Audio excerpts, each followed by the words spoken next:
We replace worship, we replace spending time with God with our phones.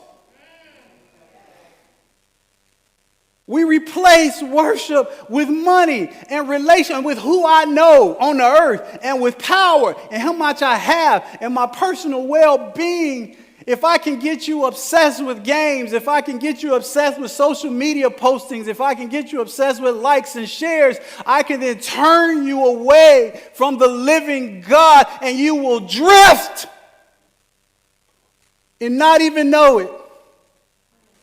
I still go to church on Saturday, God. You know, it's strange going to church on Saturday, but I still go to church on Saturday, God. Shouldn't that mean something? You have no personal relationship with God, and Saturday becomes a check mark.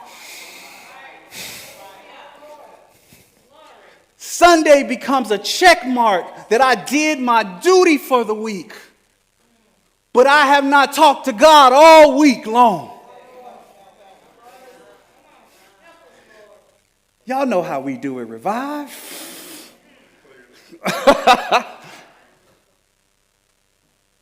I'm challenging us, and that's what part of this fast was this week. God challenged us to separate ourselves from the noise, separate ourselves from the things that we feel like we gotta have, and spend time with God.